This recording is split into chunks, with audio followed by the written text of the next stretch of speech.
The champagne was still in my hand when my new daughter-in-law leaned close enough that only I could hear her. She smiled for the cameras and whispered, "The best wedding gift you could give Ethan is leaving this family forever. If you really love him, disappear." My heart stopped, but I didn't argue. I looked into her eyes, set my glass on the reception table, and quietly walked outside into the cool evening air. My name is Margaret Sullivan. I am 62 years old. For 35 years, I worked as an estate attorney, helping families protect everything they spent a lifetime building. Wills, trusts, businesses, family homes. I handled them all. Ironically, after spending decades keeping other families together, I never imagined mine would begin falling apart during my only son's wedding reception. My husband Daniel passed away 9 years ago after a long battle with cancer. From that day forward, my world revolved around our son, Ethan. I never remarried. Raising him into the kind, thoughtful man Daniel would have been proud of became my life's purpose. When Ethan introduced me to Victoria 2 years earlier, I welcomed her with an open heart. She was polished, intelligent, ambitious. She thanked me for every dinner invitation, hugged me goodbye after every gathering, and called me Mom before the engagement ring was even on her finger. Looking back, I realized she was always performing. As the wedding approached, little things began changing. Family dinners became couple nights. Holiday traditions suddenly felt old-fashioned. Whenever I offered help, Victoria smiled politely before saying they wanted to build their own traditions. Ethan repeated the same words so often that I knew they weren't really his. Still, I stayed quiet. I even contributed toward their wedding without expecting recognition. Seeing Ethan happy mattered more than hearing my name mentioned during a toast. The ceremony itself was beautiful. The ballroom overlooked a quiet lake. White roses covered every table, and Ethan couldn't stop smiling as he looked at his new bride. Watching him that happy made every sacrifice I had ever made feel worthwhile. But throughout the evening I noticed things Ethan didn't. Victoria snapped at the waiters whenever he walked away. She criticized the photographer over tiny details, rolled her eyes at Ethan's aunt for asking about grandchildren, and dismissed older relatives with impatient smiles that vanished the moment they turned around. Then, just after dinner, she touched my arm. "Margaret, could I borrow you for a second?" We stepped into a quiet hallway outside the ballroom. She smiled as laughter echoed behind us. Then she leaned close and whispered those words. The best wedding gift I could give Ethan was leaving this family forever. For a moment I couldn't breathe. I searched her face hoping it was some terrible joke. It wasn't. I quietly placed my champagne on a nearby table, walked outside into the evening air, took out my phone, and made one brief call. I said only 4 words. Then I returned to the reception wearing the same calm smile. No one, not even Victoria, had the slightest idea what that phone call had just set in motion. I slipped my phone back into my purse before anyone noticed I had been gone. When I returned to the ballroom, the band had started another song, the guests were laughing, and the newlyweds were making their way from table to table, thanking everyone for coming. If anyone looked at me, they saw exactly what I wanted them to see, a proud mother enjoying her son's wedding. Inside, I was shattered. Victoria caught my eye from across the room. She smiled, almost triumphantly, then wrapped her arm around Ethan as if nothing had happened. He smiled back, completely unaware. That hurt more than her words. Years in the legal profession had taught me one valuable lesson. Never make important decisions while emotions are in control. My phone vibrated once. I'm on my way. 20 minutes. It was from William Harper, the independent trustee my husband and I had appointed years earlier. It was the only message I needed. You see, years before Daniel died, we had spent months planning for Ethan's future. As an estate attorney, I had seen too many families destroyed because money arrived before wisdom did. Daniel agreed. Instead of leaving everything directly to Ethan, we placed our family's assets into a professionally managed trust.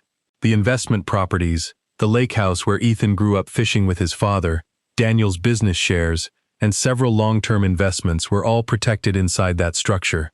We simply told him he would receive everything when the time was right. What he never knew was that Daniel had added one personal letter for the trustee. If there were ever signs that someone was trying to isolate Ethan from the people who genuinely loved him, the trustee was instructed to pause any distributions until the circumstances could be reviewed. That was the phone call I had just made. Not to punish anyone, not to ruin a wedding, to protect my late husband's final wishes. I spent the next several minutes congratulating relatives, posing for photographs, and pretending everything was perfectly normal. Then, across the ballroom, I overheard Victoria chatting confidently with two of her friends. "Ethan's family has a beautiful lake house," she said with a laugh. "We'll probably remodel it next spring. Honestly, I already have so many ideas." One of her friends asked, "Isn't there a family property too? Other assets?" Victoria grinned. "There won't be much standing in our way." I lowered my eyes without saying a word. Several of Daniel's oldest friends had heard enough to exchange quiet, uncomfortable glances. Then the ballroom doors opened. A tall man in a navy suit stepped inside carrying a leather briefcase. I recognized him immediately. So did a few of the older guests. He nodded politely toward me, walking calmly into the reception. Victoria's confident smile faded for the very first time that evening. The man walked across the ballroom with the calm confidence of someone who had spent decades delivering difficult news. He stopped beside our table and smiled gently.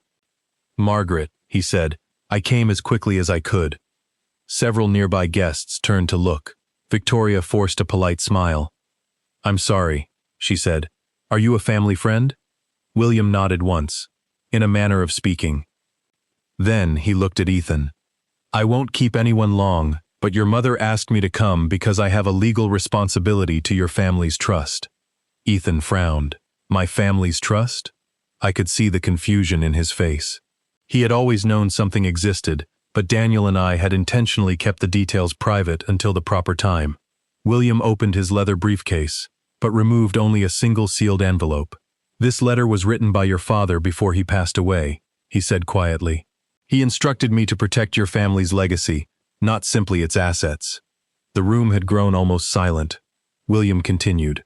"Earlier this evening, your mother informed me that she had serious concerns about division within the family.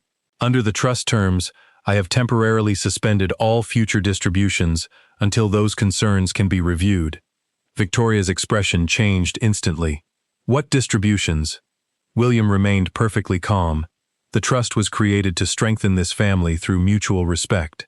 It was never intended to reward relationships built on isolation or manipulation. Victoria looked at Ethan, then at me. Finally, she whispered, "You did this?" Before I could answer, Ethan spoke. "What happened, Mom?" I took a slow breath. "Victoria asked me to leave this family forever," I said.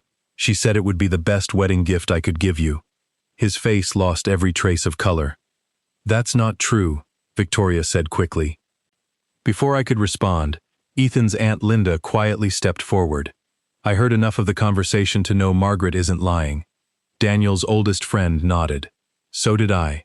Two other longtime family friends murmured their agreement. No one shouted, no one applauded. The silence itself said everything. Ethan looked at Victoria with tears gathering in his eyes. "You wanted my mother gone on our wedding day?" She opened her mouth but couldn't answer.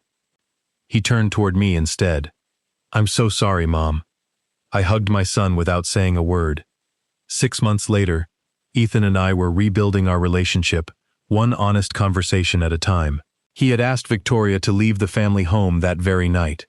The trust remained protected while he sorted through his future with patience and clarity. Slowly, the dinners came back. The holiday traditions returned. The lake house opened again for the summer. Looking back, I realized something. Victoria believed the greatest wedding gift I could give was leaving the family. She never imagined my real gift would be making sure our family never lost itself in the first place.